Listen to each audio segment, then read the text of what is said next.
میرے خیال میں آئی پرسنلی فیل کہ they can go for any one as long as Pakistan میں ہراسمنٹ ہو, پاکستان میں افراتفری ہو. بلوچستان میں PLF کو وہ سپورٹ کرتے ہیں, وہاں پہ سامنے روزانہ بلوچستان میں بھی کوئی حادثہ ہوتا ہے. It is not against one party, it is جہاں بھی اس طرح کی گیدرنگ ہو. تو اس کا مطلب یہ کہ آپ ہماری لا انفورسمنٹ ایجنسیز کو, خاص طور پہ FC کو, پولیس کو, رینجرز کو, they are too very careful کہ وہاں پر پراپر طریقے سے مانیٹرنگ گیٹ لگائیں, اس کے بعد دور تک لوگوں کو نہ آنے دیں, وہ چیک کریں. ہم کہیں نہ کہیں ضرور لیپس کرتے ہیں, یقین کریں. ہماری جو انٹیلیجنس ایجنسیز ہیں اتنی مؤثر ہوتی ہیں کہ 95% وہ پہلے سے نیٹ بریک کر دیتے ہیں. اچھا, ان کو پہلے سے پکڑ لیا جاتا ہے. لیکن 1, 2, 3% ضرور ہوتے ہیں جو ایک دفعہ نکل جاتے ہیں. اور پھر افغان ریفیوجیز جو ہمارے پاس ہے, دیکھیں 3 سے 4 ملین افغان ریفیوجیز ہیں. جی جی, it is the very dangerous nursery for the breeding place ہے. یہاں پر سہولت کاری بھی ادھر سے ہوتی ہے. تو ان چیزوں کے لیے بھی ہمیں اب دیکھتے ہیں کہ یونائٹڈ نیشن سے اور افغان طالبان سے بات کرنی, ہم نے بہت مہمانداری کر لی ہے. ناؤ از دا ٹائم آپ اپنے ان اچھا, کو واپس کریں. میں بیسکلی یہ جاننا چاہ رہا تھا کہ اصل میں بات یہ ہے کہ آپ کو پتہ ہے کہ اب دنیا بھر میں ہو کیا رہا ہے. بیسکلی آپ کو پتہ ہے کہ اب ٹیکنالوجی بھی, ڈرونز کی بھی جو لائی جا رہی ہے وہ بھی سوارمنگ کے ایک تقاضے کے پیش نظر, یعنی کہ آپ ایسے ڈرونز بنائیں جو کسی کو جا کے اٹیک کریں, اور دے آر ان نمبرز, تو کوئی ایک نہ ایک تو آپ کے ایئر ڈیفنس سے جو ہے نا نکل ہی جائے گا اور جا کے لگ جائے گا. اسی طریقے سے خودکش بمباروں کا بھی یہ چکر ہے. اب یہ کیا آپ کو کیا لگتا ہے, کوئی نئے پلیئرز جو ہے they are in the field جو آ کے اب یہ پاکستان کو ڈی اسٹیبلائز کرنے کی کوشش کر رہے ہیں؟ نمبر 1. نمبر 2, آگے انتخابی مہم شروع ہوگی, الیکشنز سر پہ ہیں, تو اس کے لیے بھی we need to be extra careful, over extra careful. اور اس کے لیے تو میرے خیال میں بہت ضروری ہے کہ بلوچستان میں اور KPK میں خاص طور پہ یہاں پر اب جب بھی انتخابی مہم شروع ہو رہی ہے, دنیا چاہتی ہے کہ پاکستان میں امن نہ ہو, پاکستان میں پولیٹیکل اسٹیبلٹی نہ ہو. پولیٹیکل اسٹیبلٹی نہیں ہوگی, اس کا مطلب اکنامک اسٹیبلٹی ہمارے لیے بہت مشکل ہو جائے گی, جس کے لیے اس وقت پاکستان کی حکومت, پاکستان کی مسلح افواج, چیف آرمی صاحب جناب سنگھ مل کے ایفرٹ کر رہے ہیں کہ 1 ونڈو آپریشن آپ کے سامنے انہوں نے بنا دیا ہے. ایک اسپیشل فیسیلیٹیشن انویسٹمنٹ کاؤنسل بنا دی ہے, پھر ایک لینڈ انفارمیشن مینجمنٹ سسٹم بنا دیا ہے تاکہ لوگ فورن انویسٹرز کو اٹریکٹ کیا جائے, 1 ونڈو آپریشن کیا جائے, اور آدمی کو انوالو دے کریڈیبلٹی. تو یہ کسی حالت میں جاتے. دیکھیں سچی بات یہ ہے کہ پاکستان ایک اسلامک ملک ہے, پاکستان ایک نیوکلیئر ملک ہے, ہماری جیو اسٹریٹجک پوزیشن بہت اہم ہے, ہماری فوج لڑاکا ہے, بہت زیادہ اچھی فوج ہے. ہمیں وہ اکنامک ترقی کرنا نہیں دینا چاہتے, کیونکہ اگر آپ اکنامک ترقی کر لیں گے تو آپ اپنے فیصلے اپنے ملک کی مفادات پہ کریں گے, آئی میں ورلڈ میں دیکھیں گے. These are the issues. اور ایک ہی واحد اسلامک ملک ہے نیوکلیئر. تو آئی تھنک اس میں ہمیں ایز اے یونائٹڈ ہونا ہے, اپنے ڈفرینس بلانے ہیں, ایک ڈائریکشن ہونی چاہیے کہ یونٹی. اس کے بعد پاکستان میں فوج اور عوام کو جو ساتھ ہے اس کو ہر حالت میں زیادہ اسٹرانگ کرنا ہے, اس نیریٹو کو ہمیں ڈیفیٹ کرنا ہے. یہ ساری چیزیں بھی عمل کریں گے, آئی ایم شیور کہ اس پہ ہم انشاءاللہ بہت جلد کنٹرول کر لیں گے, کیونکہ مسلح افواج نے تہیہ کیا ہوا ہے, وہ روزانہ شہادت دے رہے ہیں, but they don't compromise on national security کے.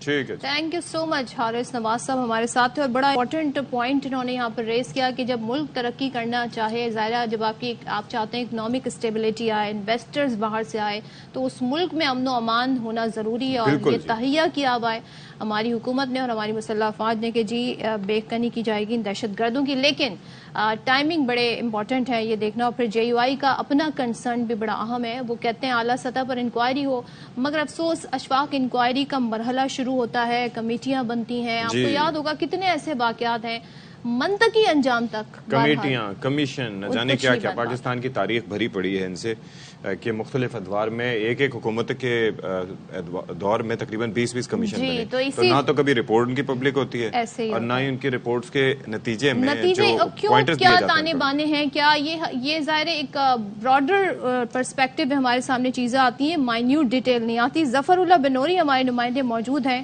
باجوڑ سے, ان سے صورتحال جانیں گے. تو ظفر آپ بتائیے گا اب تک کیا آپ کے پاس اپڈیٹس ہیں زخمیوں کے بارے میں, ڈیتھ ٹول کے بارے میں, اور کوئی انکوائری کسی طرح کی پھر شروع ہوئی ہے جس کا مطالبہ JUI کر رہی ہے؟ جی, اب تک جو ہلاکتوں کی تعداد ہے وہ 46 تک پہنچ گئی ہے, اور زخمی 90 ہے. کچھ زخمیوں کو تیملگرہ ضلع دیر, تیملگرہ منتقل کر دیے گئے ہیں. 32 کے تقریباً تیمارگرہ اور باقی 17 جو ہے وہ پشاور آرمی ہیلی کاپٹر کے ذریعے پشاور منتقل کر دیے گئے ہیں. علاقے میں سوگوار ہے, لوگ خفا ہے اور جنازے بھی 10 بجے کا جنازے کا ٹائم ہے جو لوگ کل جان باخو ہوئی تھے. ابھی تفتیش جاری ہے اور حکومت نے خودکش حملہ قرار دیا گیا ہے. اچھا, تو اب کوئی ظاہر ہے کہ جو زخمی ہیں 100 سے زائد ان کی تعداد ہے, تو ان کو کہاں کہاں منتقل کیا گیا ہے, کن کن ہاسپٹلز میں ان کو لے جایا گیا ہے, ان کی حالت کیسی ہے, کیا خون کے احتیاط کی وہاں پر ضرورت ہے اب بھی؟ جی آپ کی آواز صحیح نہیں آ رہی. کسی قسم کی امداد کی ضرورت ہے, طبی سہولیات ہیں پوری طرح سے وہاں پر؟ ظفر یہ بتا دیجیے گا. اچھا جی طبی امداد وہ تو دے رہے ہیں اور کل خون کی بہت ضرورت تھی, لیکن بعد میں لوکل یہاں کے لوگ جو ہیں وہ بڑی تعداد میں جمع ہو گئے اور زخمیوں کو خون دیا اور ابھی امداد جاری ہے. لوگوں کو میڈیسن وغیرہ جو ہے وہ زخمی کو وہ دی جا رہے ہیں یہاں ہسپتال میں. ٹھیک ہے ظفر, تھینک یو سو مچ. اور یہ لوگوں کا جذبہ ہے جی کہ وہ خود ہی اپنے آپ لوگوں کی مدد کر رہے ہیں, خون کی احتیاط دے رہے ہیں. ہوا کیا ہے جناب, یہ ہو گیا ہے اس ہفتے تھوڑی سی ڈیولپمنٹ ہوئی جو لاسٹ ویک گزرا, وہ یہ کہ کون ہوگا ناٹ کروڑ پتی, کون ہوگا نگراں وزیر اعظم. حکومت اور اتحادیوں کے درمیان فی الحال جو مشاورت کا معاملہ ہے اس کا سلسلہ جاری ہے. حکومت اتحادی ابھی کر رہے ہیں, سوچیں اپوزیشن لیڈر سے بھی ابھی ہونی ہے, اور پہلی تاریخ کا انتظار کر رہے ہیں. راجہ ریاض صاحب وہ کہہ رہے ہیں مجھے ٹائم دیا ہوا وزیر اعظم نے کہ وہ 1 اگست کو مجھ سے ملیں گے. کوئی سیاسی نہیں ہو سکتا بندہ, ہاں میرا نام دے دیں. اچھا وہ چاہتے ہیں کوئی معیشت دان ہو تاکہ معیشت کو سنبھالے. کوئی بھی ہو لیکن سیاسی نہ ہو, تو میرا نام بھی دے دیں. اچھا اتنی تو بات معیشت پہ ہم بھی کر لیتے ہیں.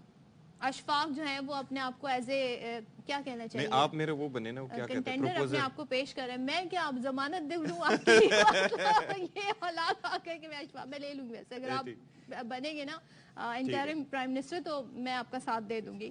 اچھا جی, رہنما جو ہے پیپلز, یس دوست جو ہے نا اسی دن کے لیے کام آتے ہیں. پیپلز پارٹی کے رہنما خورشید شاہ کہتے ہیں کہ نگراں وزیر اعظم کے لیے 5 نام شارٹ لسٹ ہو گئے ہیں, 3 نہیں دینے ہوتے. نہیں 5 دے رہے ہیں آپس میں, نہیں بیسیکلی ڈسکشن کے لیے نا, شارٹ لسٹ کریں گے. جی اچھا, کسی سیاسی جماعت کا رکن نگراں وزیر اعظم نہیں بن سکتا, تو یہ جی ڈسکلیمر آ گیا ہے خورشید شاہ کی طرف سے. انہوں نے واضح کر دیا 9 اگست کو اسمبلیاں تحلیل کر دیں گے. اس کا مطلب یہ ہے کہ اب 90 دن کی طرف الیکشن جائیں گے اگر 9 کو ہوتے ہیں. تو اور اسحاق ڈار صاحب بھی رول آؤٹ ہو گئے ان کی تواسط سے. ساری پارٹیوں کی جو کمیٹی ہے اس نے فائنلائز کیا ہے 5 نام. اب وہ نہیں بتا سکتے 5 نام, آپ نیوٹرل ہیں, کسی پارٹی سے تعلق نہیں ہے. ویسے تو ہم لوگوں نے کمیٹی نے نام تو خود کو ڈیسائڈ کیا ہے, اور کسی پارٹی نے بھی کوئی دباؤ ڈال کے کوئی نام نہیں دیا ہے کہ یہ نام بیٹا. اگر بتا دیا تو فائدہ پھر کیا ہوگا, آپ لوگ اس کو اڑا کے رکھ دیں گے. پہلے سے پریشر شروع ہو جائے گا کہ وہ اٹھاؤ وہ اٹھاؤ وہ اٹھاؤ, ایک دم نام آ جائے گا, جان چھوٹ جائے گا. اچھا, ایک جو بات انہوں نے کی نا, مریم اورنگزیب صاحبہ کا آگے کا اسٹیٹمنٹ ہے, تو جان کی امان پا کے میں یہ عرض کرنا چاہ رہا تھا کہ مجھے اس پہ کچھ ہنسی آئی تھوڑی بہت نا, مطلب ناٹ ان فنی وے کہ میں مذاق اڑا رہا ہوں, لیکن انہوں نے کہا کہ بند کمروں میں فیصلے کرنے کا دور ختم ہو گیا ہے.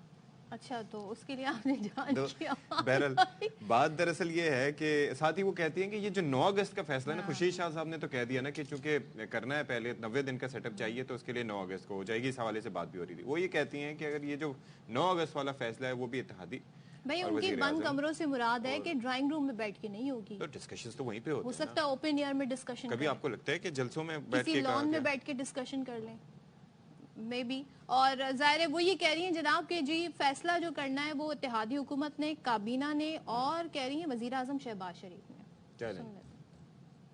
کمیٹی کا حصہ نہیں ہوں, جو کمیٹی مشاورت کے لیے بنائی گئی ہے, لیکن جو بھی نام ہوگا وہ, اور جو بھی شارٹ لسٹڈ نام ہوں گے وہ انشاءاللہ, وہ دور ختم ہو گیا کہ بند کمروں کے اندر آپ یہ فیصلے کریں.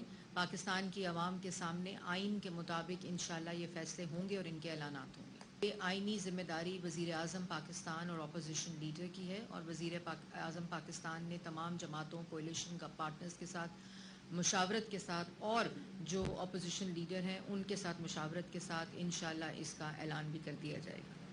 اچھا جی, اب وزیر اعظم شہباز شریف صاحب نے نیا محاذ کھول دیا. کہتے ہیں کہ سب کا احتساب ہونا چاہیے, اور انہوں نے مزید فرمایا کہ اس حمام میں سب ننگے ہیں. احتساب انصاف کے ساتھ ہو تو قومیں ترقی کا سفر کرتی ہیں, انکلوڈنگ ہمسیلف, یہ بھی بولا نا انہوں نے حمام کے حوالے سے. ہاں. اچھا, عوام میں سب ننگے ہیں بالکل. 70 سال کا یہ قصہ ہے, اور اگر احتساب ہو انصاف کے ساتھ اور کسی کے ساتھ کوئی وکٹمائزیشن نہ ہو, زیادتی نہ ہو, وہ قومیں پھر اپنا ایسا سفر اختیار کرتی ہیں. مجھے ان منصوبوں کی سنگ بنیاد رکھ کر خوشی بھی ہوئی, مگر اس منصوبے نے بے پناہ تکلیف دی. اس کے اوپر فالتو 77 ارب لگے ہیں, حرام کے پیسے گئے, وہ حرام کے بالکل, وہ ڈوب گئے سمندر میں, دریا برد ہو گئے بالکل. 77 ارب روپیہ دریا برد نہ ہوتا تو میڈیکل سٹی کی پوری ایلوکیشن کرنے کے باوجود 20 ارب بچ جاتے کسی یونیورسٹی اور کسی اور کام کے لیے. دل بہت دکھا ہوا ہے. جس طرح صدر شی جن پنگ کے استقبال 2014, جس طرح وہاں پر گھیراؤ کیا گیا اور وہاں پر دھرنے دیے گئے, اور اس کے نتیجے میں صدر شی جن پنگ کا جو دورہ تھا وہ ملتوی ہو گیا, سیدھا GHQ گیا, اور جنرل رحیل شریف جو اس کو سپہ سالار تھے ان سے ملاقات کی, اور ان سے میں نے گزارش کی کہ وہ بھی اپنی کوشش کریں کہ یہ دورہ ملتوی نہ ہو. کار کر دیا کہ ہم دھرنا 3 دن کے لیے بھی ختم نہیں کریں. انہوں نے کیوں نہیں اس کا سو نوٹس لیا؟ یہ منصوبے جہاں پر قوم کی دولت لٹ گئی, کسی کو پرواہ تک نہیں. چلیں جی. اچھا جی, تو اس صورتحال پہ ذرا بات کر لیتے ہیں. بیورو چیف اسلام آباد خاور گھمن ہمارے ساتھ ہیں. Khawar, good morning to you. ذرا بتائیے گا پہلے تو نگراں حکومت میں وزیر اعظم کون ہوگا؟ 5 نام شارٹ لسٹ کر لی ہیں وزیر اعظم اور کی جو جماعت ہے انہوں نے, اور جو اتحادی ہیں, تو کچھ آئیڈیا ہو رہا ہے یہ 5 نام کون ہو سکتے ہیں؟ سیاسی سرپرائز ہوگا یا کوئی معیشت دان ہوگا, کون ہو سکتے ہیں یہ؟ دیکھیں, میں ابھی تک اپنی اسی سٹوری پہ قائم ہوں کہ یہ جو نام پاکستان کے اندر زیر بحث ہیں یا بٹوین جو PMLN اور پاکستان پیپلز پارٹی جو ڈسکس ہو رہے ہیں, تجاویز آ رہی ہیں, بے شک ظاہر ہے ان کے پاس جو بھی یہ آپس میں کریں, لیکن فائنل جو فیصلہ ہوگا وہ محترم نواز شریف صاحب اور آصف علی زرداری صاحب جو آپس میں بات کریں گے. جو نام ان کے پاس ہوگا, اگر کہیں آگے کہیں دائیں بائیں سے ان کے پاس آتا ہے, لیکن ایک نام انہی کی طرف سے فائنل ہوگا, وہ نام آ جائے گا. اور باقی یہ جو ساری بحث پاکستان کے اندر چل رہی ہے, میں اور آپ روزانہ کی بنیاد کے اوپر اس کے اوپر پروگرام بھی کر رہے ہیں, اور ہم کیا سرائیوں کے اندر بھی اس وقت ظاہر ہے محو ہیں, کوشش کر رہے ہیں, گیس ورک کر رہے ہیں کہ کون ہو سکتا ہے کون نہیں ہو سکتا. لیکن ایک بات بہت واضح ہے کہ جو ہی یہ دو پارٹیز, خاص طور پر یہ 2 لیڈران جو ہیں آپس میں فیصلہ کر لیں گے, پھر اس کے سامنے کوئی ہمارے ہاں جو کہ آئینی روایت, قانونی روایت, کہ جی آئین کے اندر یہ اس کے اوپر پابندی ہے, ایسا بندہ نہیں بن سکتا, جناب اعلیٰ وہ نگراں وزیر اعظم ایسا بن سکتا, تو ایسی کوئی اس کے اوپر قدغن بھی نہیں لگے گی. فیصلہ ہو جائے گا تو پھر ہو جائے گا. آپ کو یاد ہوگا کچھ عرصہ پہلے تک یہ ایک آدھ جو بیان آیا تھا کہ جب ہم راضی ہو جائیں گے آپس میں, چاہے وہ اسحاق ڈار صاحب ہوں, چاہے وہ جو رضا ربانی صاحب ہوں, یا کوئی اور بندہ ہو ان پارٹیز میں سے, تو اس کے اوپر جو راضی ہو جائیں گے تو پھر سارا معاملہ طے ہو جائے گا. میرے پاس جو اطلاعات ہے, جو خبر میرے پاس ہے, ابھی تک جو ہے کسی ایک نام کے اوپر نواز شریف صاحب اور آصف علی زرداری صاحب کا کوئی کنسنسس نہیں ہوا, اور یہ سارے جو ابھی سٹوریز چل رہی ہیں یہ بس کہانیاں ہیں. اچھا, ایک چیز مجھے یہ بتائیے گا کہ یہ ساری تو سٹوریز تو چل رہی ہیں, مختلف نام سامنے آ رہے ہیں, مختلف بیان سامنے آ رہے ہیں, لیکن یہ جو خورشید صاحب کا بیان اور پھر مریم اورنگزیب کا اس پر بیان کہ جی فیصلہ اتحادی حکومت کابینہ اور وہ کریں گے, یعنی کہ 9 اگست کی تحلیل کے حوالے سے بھی, اور پھر بند کمروں کا بھی انہوں نے تذکرہ کیا کہ وہاں پر فیصلے نہیں ہوں گے, کیا مراد ہے اس سے؟ سر میں یہ عرض کر رہا ہوں کہ پاکستان کے اندر یہ صرف یہ نہیں ہے کہ نون لیگ, پیپلز پارٹی کی بھی جو 2nd اور 3rd ایئر کی لیڈرشپ موجود ہے, ظاہر ہے وہ پارلیمان کے اندر موجود ہوتے ہیں, مختلف ٹیلی ویژن پروگرامز کے اندر ان کو جانا ہوتا ہے, پارلیمان میں صحافی حضرات ان سے سوالات بھی کرتے ہیں, ان سے بات بھی کرتے ہیں, ٹیلی فون کے اوپر بھی ان سے پوچھا جا رہا ہوتا ہے کہ جناب اللہ بتائیں کیا ہو رہا ہے. تو ایسا تو نہیں ہو سکتا ہے کہ کوئی ایک جو سینئر پارٹی کا لیڈر ہے وہ آپ کو نہیں یار مجھے تو بالکل ہی کوئی علم نہیں ہے, وہ اپنی ریلیونس بتانے کے لیے جی میں بالکل اس ڈسکشن کا حصہ ہوں, مجھے ساری چیزیں علم ہیں. میں نے پچھلے دنوں بھی آپ کو 2-3 مثالیں آپ کو بتائی تھی کہ جی نواز شریف صاحب کی واپسی کے حوالے سے آپ نے پچھلے 2 سال کے دوران ان کے تمام بڑے لیڈران کی طرف سے جو تاریخیں سنی کہ جی بس یہ ہفتے 10 دن کی بات ہے, مہینے کی بات ہے, وہ آ رہے ہیں, اس کے بعد وہ کچھ نہیں ہوا. اس سے پہلے آپ کو یاد ہوگا جب جناب باجوہ صاحب کی ایکسٹینشن کا معاملہ تھا, ایک طرف لڑائی جاری تھی, شدید لڑائی ہو رہی تھی, اور دوسری طرف جب وہ ایکسٹینشن کا معاملہ آیا تھا ساری پارٹی کو لندن بلایا گیا,